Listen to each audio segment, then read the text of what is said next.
सीधा नहीं बोलता है, आप भक्त नहीं। जब कहने लगे फलाना हिंदी बड़ा हिंदी करो, आप समझ लीजिए कि आपका इंद्रिय हो गया है, हो रहा है नहीं हो गया है। जैसे लोग फलाना ऐसे चिल्लाना खाली यही फिर में ऐसे कर, आप उसी दिन समझ लीजिए कि मेरा आपका विरोध जब होने लग जाए घर में, समाज में, परिवार में, सत्संग में, तो आप समझ लीजिए कि मेरा इंद्रिय गुरु के अब रजिस्टर में दर्ज हो गया है।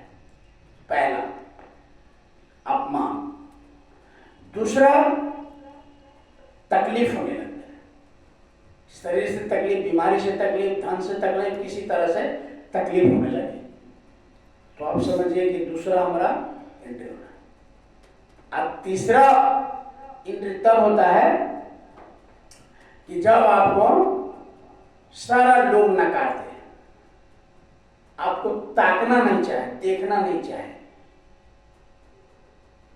तब समझ लीजिए कि गुरु के प्रिय हम हो चुके हैं। जब आपको सारा लोग नकार दे, साफ देखना ना चाहे, आपको ताकना नहीं चाहे आप पर, आप समझ लीजिए कि हम गुरु के प्यारा हो चुके। ये 3 सर्टिफिकेट है भक्त का। तो सदगुरु साहब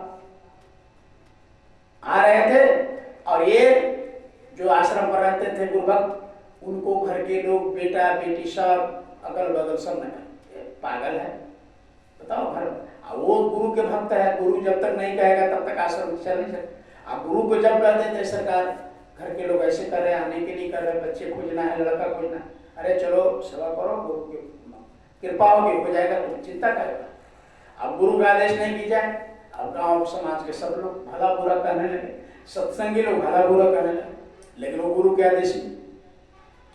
तो जब देखा कि ये कुछ नहीं करेंगे तो उनका लड़का खोज लिया कहीं शादी के अपने बहन के लिए। तब उन्होंने समाज भेजा आश्रम पर कि आप तो आ जाओ, फलाने तारीख की शादी है, लड़का नहीं खोजा, कुछ नहीं कर सका, तो कम से कम शादी में तो आ जाओ। तो जाके कहा कि सरकार अब तो लड़का भी खोज लिया है शादी के लिए, अब हमारा कार्य यही है कि केवल शरीक हो जाए, अब नहीं जाएंगे तो क्या कहेंगे लोग, बाप बेटी के साथ में। तो फिर भी देखिए उस साधक का, उस सत्संगी का देखिए पेशेंस देखिए, बेटी की शादी करीब आ गया, 5 दिन आ गए, तब गुरुमार से 10 दिन से कहने लगे, गुरुमार कहे अच्छा समय अभी 10 दिन बहुत होता है, बैठो सेवा करो। जब 5 दिन आ गए कि आप सरकार तो जाने दीजिए, अरे सेवा करो, 5 दिन बहुत टाइम होता है, 5 दिन बहुत होता है। जब 3 दिन रह गए बारात का, तो घर के लोग तो समझ गए कि अब वो आएगो नहीं करेगा, तो लोगों ने, घर के परिवार के लोगों ने आशा छोड़ दिया कि अब नहीं आएगा आश्रम से। और इनको भी लगा कि गुरु महाराज ने 3 दिन रह गए, 5 दिन तो खत्म, 5 दिन है। जब 3 दिन रह गए तो गुरु ने खुद बुलाया, कहा कि अच्छा जाओ, बारात में जाना है, शादी में जाना है। तो जी सरकार आदेश, देखो हम लोग रहते तो क्या करते, गुरु महाराज से जबरदस्ती छुट्टी लेके चले आए, 10 दिन पहले सफाई करना है, टेंट बांधना है, भंडारा का व्यवस्था करना है, बारात का व्यवस्था करना है, स्वागत करने का एक है। लेकिन वो घबरा नहीं, गुरु करे सो ना करे, करता करे से ना करे, गुरु करे से होए। उसको विश्वास था गुरु पर, कहा कि ठीक है गुरु का हुक्म नहीं है, अपना को कहते थे घर से जब लोग कहते थे, लेकिन जब 5 दिन था तो कहा कि 5 दिन बहुत होता है, जा सो। 3 दिन जब रह गया तो खुद गुरु ने बुलाया, फलाना कहा है, बुलाओ उसको, हाँ घर जाना चाहते हो, लड़की की शादी है, तो चलो आज ये कल के परसों बराता है ना, हाँ तो बहुत दिन है, चलो ठीक है आज चले जाओ घर, आज जाना, देख लो। इस तरह से शादी करना, ऐसे शादी करना कि उस एरिया में किसी राजा महाराजा का भी शादी नहीं हुआ। अभी भक्त रह गए, हम गरीब आदमी रात दिन आश्रम पर रहते हैं, कुछ पैसा नहीं कमाया जिंदगी में, राजा महाराजा की तरह शादी कैसे होगा। तो कहा कि सरकार हम गरीब आदमी अरे राजा महाराजा की तरह शादी करना बेटियां, लोग कहे कि हाँ फलाने का भक्त है सत्संगी, देखो अपने बेटी की शादी कैसे कर। अब यह आदमी समझ नहीं पाया क्या कर रहे गुरु में, लेकिन इतना गुरु पर भरोसा था, कहा कि गुरु कह रहे हैं तो, लेकिन हम 3 दिन में हम वैसे कैसे कर सकते? गुरु महाराज ने कहा वैसे इधर आओ, जाओ देखो उधर झोपड़ी में मेरी जुत्ती होगी, निकाल लो।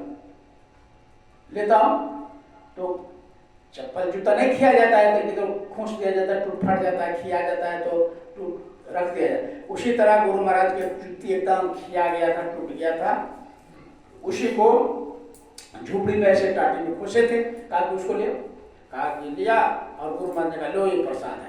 इसी से इतना बढ़िया शादी कर लेना कि वहां किसी का ना हुआ।